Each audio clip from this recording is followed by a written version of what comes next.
Hi, guys. Welcome back. I hope you guys had a Merry Christmas and I hope you're looking forward to a great New Year. But remember one thing, about 750,000 people in the US experience homelessness on any given night. Here's some of their stories. So I'm in Gainesville today, and I ran into Police reported ahead. Time to city. take things slow. And here's what people don't realize is these tent cities are coming up, even in these small towns, because people cannot afford the cost of living right now.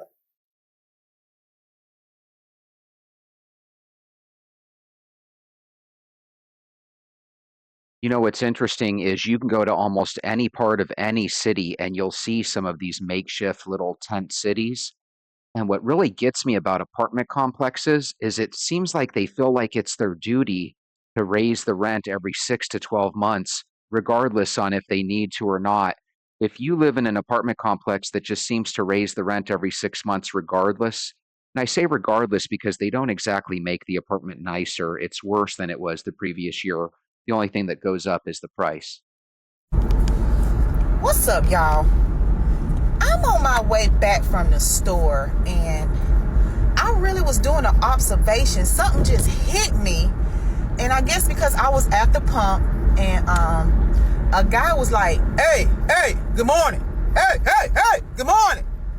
And it just startled me because I'm like, well, why is you yelling? It's 7 o'clock in the morning. But then it just something that in my brain, and first I said, Lord, forgive me. I'm not bashing. I'm asking a question because I want to know. If I don't know something, I'm learning and I'm confused. And what is my observations that I've been noticing, and maybe y'all can help me out with this. Maybe y'all been noticing it too. But to me, it seems like there are more men in the world that are homeless than it is women. What it says here on the screen is, why is there a higher number of men than women experiencing homelessness? And I agree, it seems to be radically higher numbers for the men. There are, for men to be so powerful, so strong, to be our caregivers, to be those, to be our strength, to protect us. There are a lot of men in the world who are homeless. And it just baffles me that men look down on women so much, but yet there's more men in the world who needs the help more than the women do, actually. I think what it is when men are homeless, a lot of times it has to do with mental illness and drug addiction. And those are situations where a lot of times their family just cannot have them in the same house. Maybe they're just bigger, stronger, more violent. With women, I'm sure they have those same issues with mental illness and drug addiction. But I feel like women sometimes can have friends and family that they can still reach out to and potentially have a place to stay. Because when it comes to mental illness, I'm sure both men and women have it, similar numbers. I'm just guessing there. So let me know down below if you disagree. Hello, Americans and podcast listeners worldwide. You know HUD, the Housing and Urban Development people? They've released their data on homelessness for 2024, and bad news, it is up 18%. This means roughly 772,000 people spent the night on the streets, at least one night here in America. They give several reasons why this could be happening. One is higher rents, the post-pandemic protections, and immigration. That is to say that immigrants are filling the shelters in big cities like Chicago, New York, and Denver. I think it's the drugs. I think that there probably are some people in shelters from outside of the country, but I don't even know if they're put into those numbers, you know? How many homeless people are there in California? As we enter 2024, the stats of how many homeless people are in California are over 180,000 human beings, and that includes children. And in California, Fresno actually has the highest population of homeless individuals. why is the number so high? Why aren't people in shelters? Why is it so difficult to get low-income housing in the cities of California? Well, everything is hyper expensive. Not only are more people becoming houseless every year, but it's also becoming harder to help people migrate back into a normal lifestyle where they do have income, have a job, have security. So I think everyone can agree that we don't want there to be a homeless problem, but when governments around every single major city in this country get up billions of dollars and that none of those homeless people ever seem to get any help from it, just seems disgusting. It seems to me like if you're going to round up billions of dollars from the taxpayers and from caring citizens, that should be going into homes for the homeless people. There's been an increase of 40% in family level homelessness. This is parents on the streets with kids and things of that nature, which obviously is heartbreaking. But one thing that I also want us to start thinking about is how we need to reimagine the social safety net. We need to really reimagine how do we make sure that those who are marginalized, those who end up in bad circumstances are not on the streets forever. A place in Austin, Texas is actually doing this right now. It's called the City First Village. They have homeless people pay rent, which I think is smart. Secondly, they also don't have a sobriety thing, so you can use drugs and alcohol, but only in the confines of your apartment. Those are some of the things that I believe we need to continue having more of and more conversations about. It's like, how do we increase the social safety net, and what other things can we do to really make this thing possible? I think insurance plans need to start covering mental illness and drug addictions. From what I hear from people all the time, it sounds like a lot of our insurance plans don't even cover mental health or drug counseling and stuff. That seems really crazy to me. To put it into perspective, let's read this together. The median rent for a 2-bedroom apartment in Hillsborough County increased almost 40% between 2019 and 2024. We know that the median income/wage has not increased at the same rate, making housing much more difficult to afford for lower income individuals and families. See, this is what I'm saying. Every year for the past 5, 6 years, apartments are raising the rents every 6 to 12 months, regardless if their costs go up at all. And I don't see how their costs could go up at all. The building's already paid for. It's just greed in the case of the apartment complexes. Have you heard this number that there are 4.2 million young people who experience homelessness in the US each year?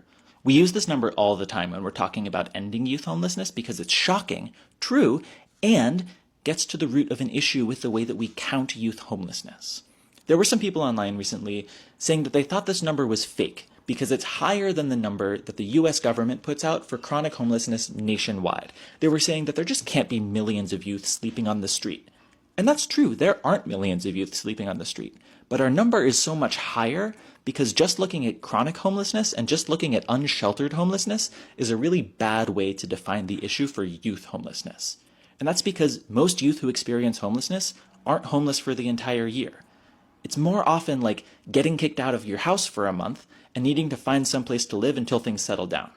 And in that situation, most young people don't end up sleeping on the street. It looks more like long-term couch surfing than staying in a tent under a bridge, say. And so why do we include both unsheltered and unstable experiences in our definition of youth homelessness? It's because it's really, really hard to get from either of those into long-term stable housing as a young person. If left unchecked, the outcomes are the same. It's chronic adult homelessness. It's extreme poverty.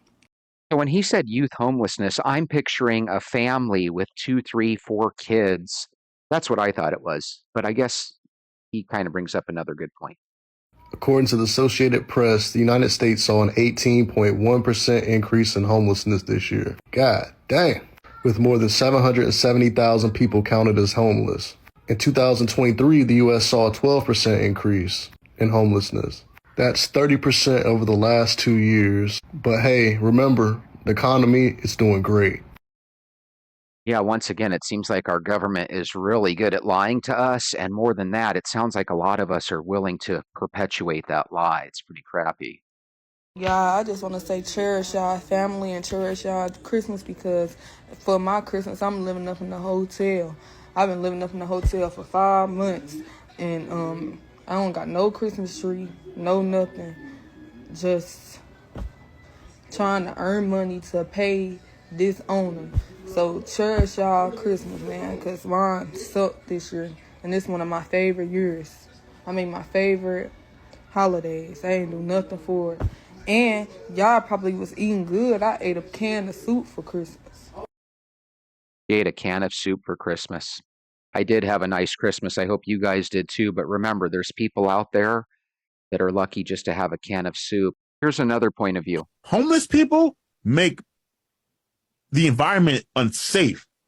So where do you suppose they go? I don't care where they go. They just can't be on the subway. But then you're going to complain about them being in the streets too much too. There's too much homeless people in the streets. That's going to be Jabai's next complaint. So where then do you want to put them? Here's what I would do. Round up all the homeless people, hire or offer like bonus pay to all of the like psychologists, psychiatrics people in New York City, evaluate them. Because one thing that nobody talks about, a lot of these homeless people are mentally disturbed. Mm-hmm. If you are mentally disturbed, I don't think you should be allowed on the street. Agree. Did you see that story about the bodega worker that got stabbed? Yes. Yeah. Is that not crazy to you? It is crazy. There's another story, I don't know if you saw this, about this black dude. He looked like he was homeless and crazy too. Shannon, a white woman was walking down the street past him. He just clocks her in the face. Like out of nowhere. Mm-hmm. So this is not just a me being inconvenienced thing. This is dangerous. If you have a whole bunch of crazy people just out there on the street. And so evaluate all of these people, those that are deemed dangerous, you have to go with the government. Those that are just on hard times, okay, now let's create a program that lasts 5 years. We won't do right. And so you get a city-funded apartment for 5 years. Why I say 5 years? That's enough time for you to either go to school for an associate's degree for 2, and then work for 3, or go to school for 4 years for a bachelor's, work for 1, or go to a trade school for like 2 or 3 years, right? I like this idea. It's thinking out of the box. I wish instead of complaining and saying, oh, we need to find a better way, I wish people would actually come up with some ideas. I like this idea. It's so much better than what we're doing now. Back in the day, they used to have insane asylums. And for some reason, as we were growing up, they wanted to let us know, all of us know how bad and horrible these insane asylums were and how we're so lucky and thankful that they're no longer around. But if it kept people in a place where they could get some sort of help rather than on the streets where they don't get any help, was it such a good thing to get rid of all the insane asylums? Please let me know your thoughts down below. This one's so sad. Look how pretty this lady's children. So we finally were able to be placed in a hotel. Hi, Aria. In a hotel. So we finally were at a Super 8. And they gave us 2 rooms. So we're going to have to alternate and figure it out. I'm just emptying out the car. And this is... Right, this is our storage unit. And it's super packed. Even storage units are expensive. By the way, I've heard stories of people sleeping in their storage units. Have you heard those same stories? I'm just coming in to grab some things. So I'm just using my imagination here because I don't know this lady's situation, but I'm picturing her and her man having an argument and her and the kids taking off with the dog. I don't know if you guys can kind of picture that, but that's kind of what I'm picturing. If couples could try to stay together longer, and women, if it's a problem with the guy being abusive or vice versa, if we as people could try to find better people to couple up with. That's why your parents always tell you, find someone that you're equally yoked with. Because look what happens when you go after somebody just based on looks. You end up having kids, you end up breaking up on a whim, and before you know it, your kids have to go through this misery with you.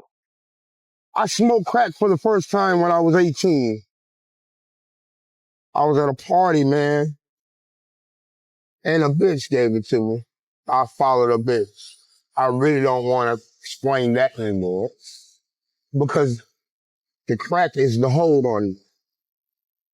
I can shake it, but I have nobody to shake it with. Loneliness is a bad motherfucker when you're homeless. And basically the best way to be when you're homeless is lonely. Can't trust nobody on these streets.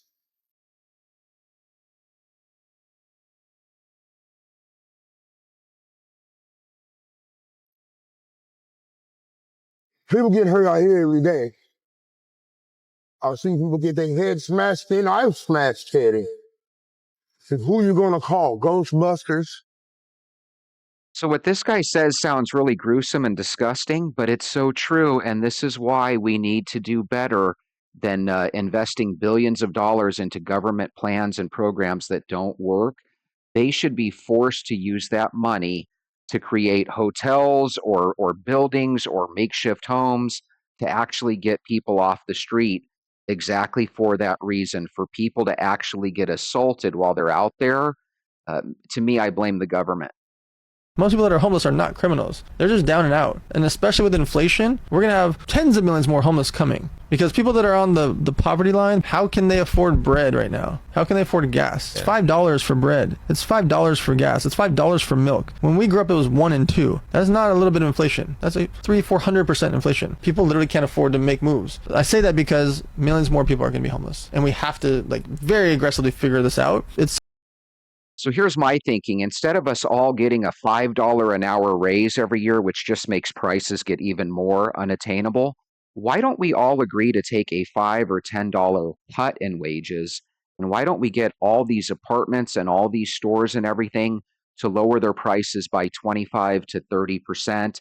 And let's literally take a step back to the prices the way things were in the 1990s when we actually could afford to live. That's my great plan. Let's go backwards rather than forwards. We homeless. I can't get approved for childcare, so therefore I can't get a real job. And if you know me, you know I work. I don't play about work.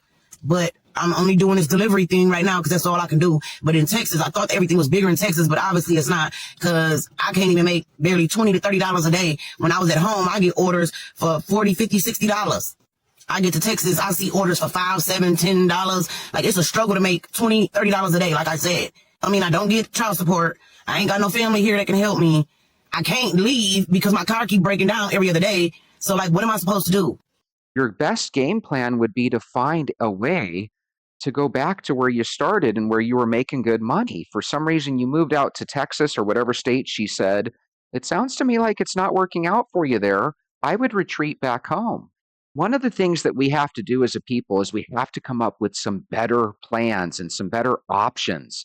One of the best way you can come up with some better plans for your own life is to actually have a think tank that you can jump into. And that's where a walk comes in. So why don't you go get your shoes? Let's go for a walk.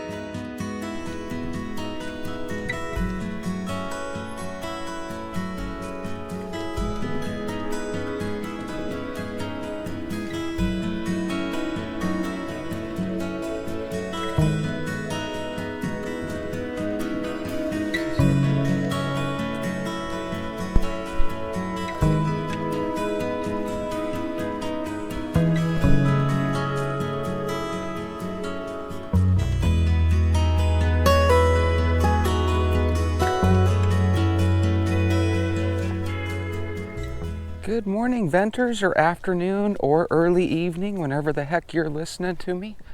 I hope you guys are having a wonderful Monday. Back to work for a couple of days until New Year. A lot of us plan our PTO and vacation time this year, so if you're one of those folks that's in an extended break period right now, good for you. Hopefully you're enjoying things. If you haven't been doing so, now would be a great time to put your shoes on and join me for a walk. Guys, I saw a video today. A lot of the videos were about President Jimmy Carter. Apparently he made it to 100 years of age and then kicked the bucket, as my grandmother would say. From what I understand, Jimmy Carter was a pretty decent human being. This is about homelessness from the point of view of Washington State. So Washington has the third highest homeless populations in the U.S., according to federal reports. Despite billions spent to curb the trend, apparently the trend is getting worse. So according to HUD, who did their annual report, Each and every night in this country, guys, check this out. We have approximately 771,000, darn near 750,000 people, or excuse me, 750,000 people that experience homelessness on any given night. So that means when your friend George doesn't sleep on your couch, he's in his van down there by the lake. So again, because I didn't say that very clearly, 771,000 people on any given night in this country experience homelessness. And would you believe it if I told you that was up 18%? Not from last decade, not from a quarter century ago, but simply from last year. So this situation with the homeless in this country is getting worse. A lot of times people make it sound like, hey, crime and everything's getting better. They just don't talk about it. No, I think things are getting worse. We're just not hearing about it. And if you're hearing about it from me, there's something wrong about that. It should be known to everybody. Things are getting kind of gnarly and kind of bad. So Seattle University has a professor there named Sarah Rankin. She's also like one of the czar of the homeless people in Washington, because you know how they are in some of these states. They have to make a position for people, so they have the importance, right? And they have to pay out billions of dollars to these people, and then we wonder why nothing ever gets solved. It's because all the people that get in charge want to do is tabulate numbers. You know, they want to tell you how bad stuff is, and they want to charge billions of bucks, and we don't ever get any results out of it. It's crazy. She says the number one problem of homelessness, get this, is the cost of housing. Well, duh. Of course, expensive housing prices are big, but you know what she didn't mention? She didn't mention fentanyl and drug abuse, right? And addiction and mental illness. Those are the real reasons that homelessness are on the rise, because whenever people get down and out nowadays, they're going towards drugs, and some of these really loopy states out there will actually help them get the drugs in their arms. It's really, really weird. And then they want free housing everywhere, and then when you give them billions of dollars, somehow it still doesn't help. You figure we as a country would wake up and say, golly, we need a drastic overhaul of this lunatic thinking that we do. Our leaders no longer come up with good ideas. They just come up with more problems that lead to more issues. So check this out. Not only is homelessness up 18% across the country since just last year, but there's a 35% increase in the state of Washington alone. People that are experiencing homelessness in a chronic fashion since 07. So in 07, whatever the numbers were, they're up 35% from those numbers nowadays in the state of Washington. That just seems really unacceptable. By the way, that makes Washington the number one state and the largest change in chronic homelessness. And it's up 56% over the past year, which is alarming. And it's up 360% since 07. Despite spending billions, they still have tens of thousands of people that are homeless. Sounds to me like you could take that billions and literally buy or build everybody a brand new home. Seems to me like that would cure stuff a lot more than helping them to get off drugs by not really helping them to get off drugs, if you know what I mean. As a matter of fact, if you were to ask the people of Washington, according to this news report, they feel it's a fentanyl and addiction crisis. So some people say, hey, there are people that are working 40 hours and they're working two jobs to feed their family and they're going homeless. And I'm sure that does happen, but I don't think the bulk of people you go out and see that are homeless because they're working 80 hours a week. Can we agree on that? That yes, there probably are a couple people that are without home and they probably work full time. But I think 95% of your homeless people, it's probably because of a drug addiction or some sort of mental illness type situation, or even a combination of the two. This is why when people say, let's just let them do the drugs, let's make sure we get them clean needles because we don't want people to perish. it sounds so good, right? Like, hey, you're trying to do something for these people. That's wonderful. But is it really wonderful if you're keeping them in this cycle of addiction?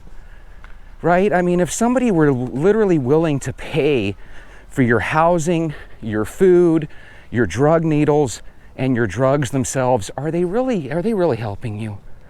You know, there's so many people that would say, yeah, you're willing to pay for everything, including my drugs. They're killing you when they do that. There's nothing good about that. That's why some of these states, they come up with these ideas and they always base it on Amsterdam. Have you ever noticed that? Oh, in Amsterdam, all drugs are legal. And they have hardly anybody that commits, that unalives themselves. And they have hardly any problems with this, that, and the other. And it's like maybe Amsterdam can handle this. And maybe the rest of the world can't. So instead of trying to copy Amsterdam, by the way, when I was a young guy, I always was like, hey, I hear in Amsterdam and Vancouver Island up in Canada, I hear marijuana's legal, and why don't they do that everywhere? You know, and it's like marijuana's one thing, but if you start legalizing every darn drug under the sun, you end up getting a situation where you have homeless encampments everywhere. By the way, I don't know if you guys have heard, but they've been bragging lately about how fentanyl deaths are down. Well, once a fentanyl addict perishes, he can't pass away twice. So it just seems to make sense that eventually some of those numbers would come down, but they make it sound like that's a victory. I don't see anything different than what it was last year or the year before. There's going to be more and more people that start doing drugs, start losing their job, getting behind the 8 ball, and becoming homeless. The real answer to homelessness is to make it illegal, get those people off the street, force them to get clean, and don't let them out of jail until they're ready to become a part of society. That would be the honest answer that could change things. But we as a society don't want to be cruel to people, and instead we think it's loving just to allow people to remain homeless. It's the cruelest loving thing I've ever seen. It's the cruelest loving thing I've ever seen. Kids, if you ever have a situation growing up where people make it easy for you to enjoy your homelessness, that's not love, that's cruelty. That's the problem with this world. You get so warped by the way everybody is on social media that you start to think good is bad and bad is good. Does anybody else see this weird dichotomy there? We literally look at good things like they're bad and evil, and we look at bad things like they're good and righteous. It is bizarre. At Charles Curran says, just think about that. After all the billions spent, there are more homeless than ever before. Where did the money go? Probably into the pockets, of various cronies and politically connected NGOs. You have all these non-government organizations, these third parties, and they're basically the lobbyists more than likely, right? And they get these politicians into office, and then the politicians connect them with these government programs, and pretty soon we wonder in amazement how billions of dollars can come out of the taxpayers' pockets into the homeless situation, yet not one of the homeless people in your neighborhood ever gets out of your neighborhood. Isn't that bizarre how that works? I think what we need to do is we need to start looking at how much money these politicians have when they enter office, compared to how much money they have in the bank when they exit office. And if you have more than what you earned, considering everybody else has to spend part of what they earn on their rent and on their food bill and stuff, if you somehow became rich while you're in there, it seems to me like that's a pretty good red flag to say that you're corrupt. And here's the scary thing. I have a feeling it's not like 30 or 40% of our politicians. I have a feeling it's like 95 to 99% of our politicians are corrupt. I really do. And the one guy that everybody says is the worst, the orange man, he's the only one that doesn't accept a salary. I mean, isn't that bizarre? The one that we hate the most is the guy that doesn't even get paid for being president. He doesn't take a salary, and we point at him the most, and it's all the other politicians on both sides of the aisle that are the evil that are taking care of our country, and we're too blind to see it. At name here 4954 says billions spent and no results. Fire them. You ain't hitting metrics. You should not be in control. It's interesting that he says the word metrics, because that's so true. How many of us have a weekly or even a monthly meeting with our supervisor at work, and what's the topic of each meeting? Are you hitting your metrics? Are you reaching out to clients? Are your clients happy? Is your client headcount increasing? And guess what happens if you and I don't hit our metrics? We go on a PIP, a performance improvement plan, better known as a start putting your resume out there plan, right? Because you're about to get fired. And that's the thing that's so shitty about government. If you do good in government, right? Let's say you are in charge of schools, and all of a sudden you have money left over at the end of the year because you were so good at taking care of things properly. The government penalizes you by taking away your funding. So what does that make you do for the following year? It makes it where you always want to be in a deficit. It makes it where you always want to, quote unquote, need more funding. And that's the problem with our government. The only way it does well is when it's failing. And that's why we always feel like, my goodness, no matter how much money we spend towards a problem, nothing ever gets solved. The only thing that ends up happening that's a positive is that our senators and congressmen become rich. It's the biggest racket I've ever heard of. And what's crazy is we could easily solve this by saying, let's start auditing the pay accounts of these people. Let's start making them be accountable. And if you're getting rich off the American people while the American people are suffering, you should go to prison for a long time. Can I get an amen? We know these people are robbing us blind, and they're making the country we live in worse than ever. At Nobel War Prize, I love that name, says, let's be honest, as a nation, most Americans are a paycheck or two from homelessness. That is very true, and that is very scary. It's so true and so scary. A lot of these companies, when they let you go as a layoff, they'll give you a little tiny severance pay. But a lot of times it's literally tiny. It goes something like this. We're going to give you a week's worth of severance for every year you have with our company. So if you're like the average person that has less than 5 years of loyalty to your company, you're going to get a severance pay that's the equivalent of 2 or 3 weeks worth of pay. In other words, you're going to get an extra paycheck or two. Then you're expected just to move on. But what happens when you go and you put your resume out there? Some people say, oh, that's how you go from 20 to 30 bucks an hour. Get your resume out there. Hey, that might have worked that way 2 or 3 years ago, but that's not happening now. Now they're taking people like you that have 5 or 10 years of experience in your field. You're an expert, and they're going with somebody that's got less expertise, but is asking for a percentage of what you ask. So if you need $35 an hour to do your job, and Joey, straight out of college, is willing to do it for 23 bucks an hour, Joey's going to get hired. You're not. So it's like we're in this really damned if you do, damned if you don't system. And I'm telling you, these politicians are literally starting to make everybody's life suck.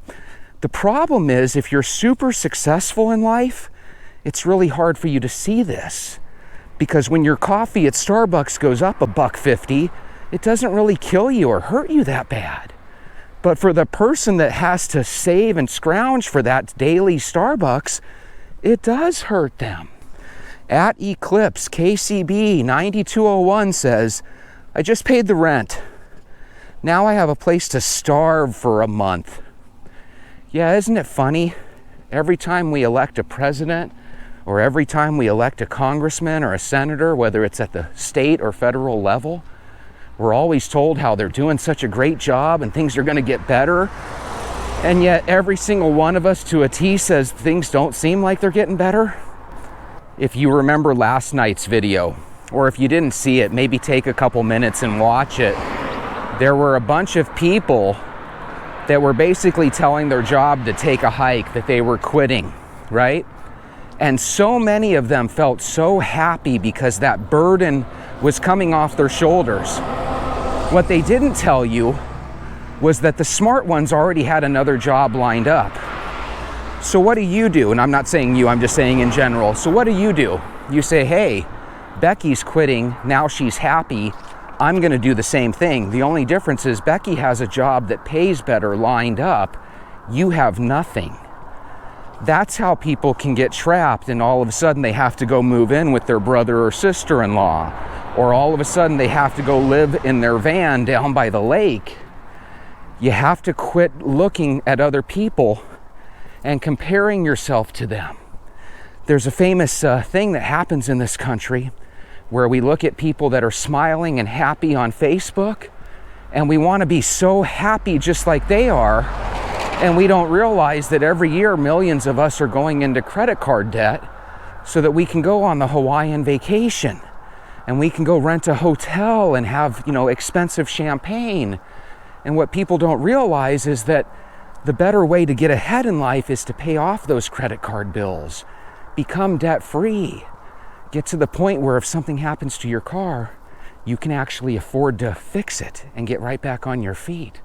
But we don't think like that as people, we think backwards. At Robert No Party says, if our government says 18%, then it's over 20%. I have a feeling governments and politicians have always been fibbing to us or telling us half-truths. But once again, when I was a little boy, I was led to believe that our country was just the most incredible country ever. And I was led to believe that people in government were to be honored and respected. But we're getting to the point where, and I was also led to believe, just like you were when we were growing up, that the Russians lied to their people. As I've gotten older, I've started to realize that Coca-Cola is the reason that Santa's in red, and our government lies to us. Our government has a real bad habit of lying to us, and I just don't understand it. It's really disgusting. Darian Ford, 860, says, one thing she didn't mention was people working full-time becoming homeless. I think I've mentioned that earlier. I don't think it's people working full-time. I know those people do become homeless, but I think they're the exception rather than the norm. I think that the people that become homeless, if you ever meet them, which I see them literally all the time, they don't strike me as the college educated. They don't strike me as the high school educated. They strike me as the type that really doesn't have any interest in getting a job or getting off drugs. Now, if you ever experience homelessness and you got off drugs or you got a job and you had to go through tough times, again, I'm not saying this is everybody, but I'm saying in general, I think a lot of these people that are homeless because we allow it. The best way we could show love to these people would be not to allow them to be homeless. Send them to a shelter where they have to get off drugs. Otherwise, you gotta some way, somehow, pass laws that make it no different than breaking any other crime. And then we need judges and policemen to enforce those laws. God, I think some of these judges, they go on YouTube and people think, oh my God, they're so for fairness. And they are just the absolute worst thing for these compromised neighborhoods. Some of these judges, oh my God, YouTube has it backwards. I'm telling you, those same Houston judges that allow the bad guys out to do bad things, people praise them all the time because they're so for equality and stuff. Those judges are the reason that some of your neighborhoods out there are garbage. Oh God, these judges. Oh. KODI, Cody says, not just drugs, but mental issues as well. Yeah, again, I think people do definitely have mental issues, and I think I was talking about this with Becky or Carla, that I guess Medicaid and different insurance plans don't cover drug rehab and helping people to get off drug addictions, and don't help mental illness. And those are things that, my God, if you're not going to help people get off those things, it just sounds to me like we're doomed. And guys, that's why I walk. One of the things that I do for entertainment and health each and every day is I take a walk. It's free. It helps you get healthier so you can live in this wonderful world where every year more and more people are becoming homeless. If you're dealing with mental health issues, one of the things that you can at least do that might help is to go on a walk and make a plan. I would rather be a guy with some mental health issues that is at least trying to come up with a plan. If nobody else is going to help you, you got to try to find a way to help yourself. And that's the key to walking. It's that one place where you can dive into your think tank, and who knows, maybe you can change the world someday, or at least your own. With that being said, stay positive. Remember, we're starting a 90-day walking challenge. I'll see you later.